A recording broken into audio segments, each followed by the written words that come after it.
2015 में सिद्धार्थ यादव जी, ये हाजी नाजिम को नजर नहीं आता।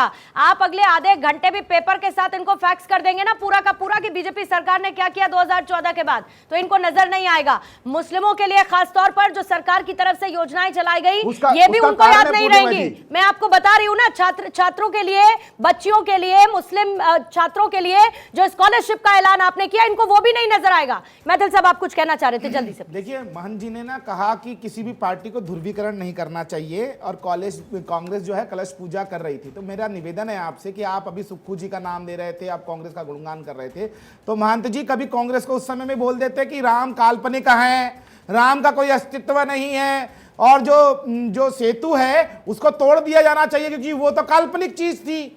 तो उसके ऊपर भी कभी कांग्रेस से प्रश्न पूछ लेते और कभी उनको भी याद कर लेते जो भाजपाई हमारे आरएसएस के कार्यकर्ता थे, कार सेवक थे, जिन्होंने गोलियां खाई थी जाके अयोध्या में। मेरे परिवार से मेरे सगे चाचा ने गोली खाई, उनका पैर खराब हो गया।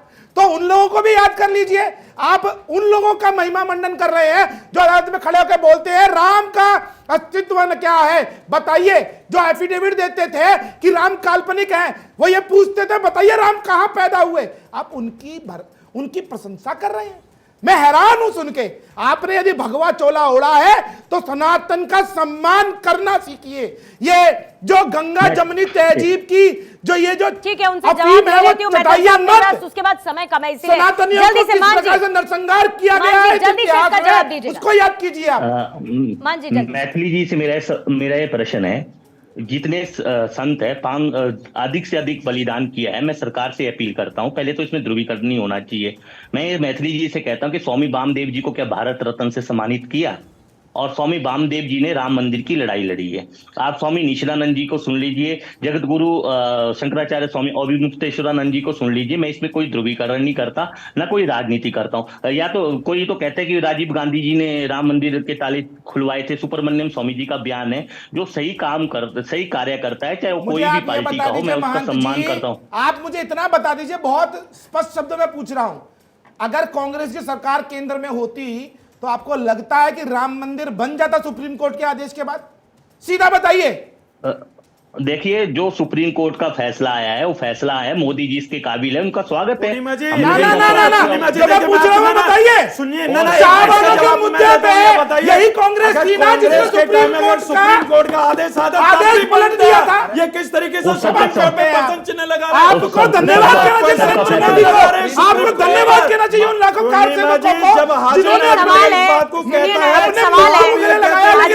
सवाल है, उन्होंने पूछा, उन्होंने पूछा चिन्ह लगा रहे हैं बाबा मैथिली जी। ठीक है सर, सुप्रीम कोर्ट में पर्सन चिन्ह लगा रहे हैं बाबा।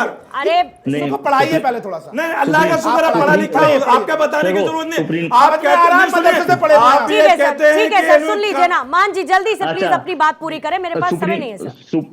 मैथिली जी को ये भी बताता हूं, मैं हरिद्वार में चामुंडा मंदिर का केस लड़ रहा हूं, अकेला व्यक्ति हूं और वन विभाग ने बंद कर रखा। जबकि तो मैं संतुष्ट हो जाऊंगा महंत जी कि आपको लगता है यदि केंद्र में कांग्रेस की सरकार होती तो क्या ये नहीं, पर इस हाइपोथेटिकल क्वेश्चन पे क्यों जाएंगे ना?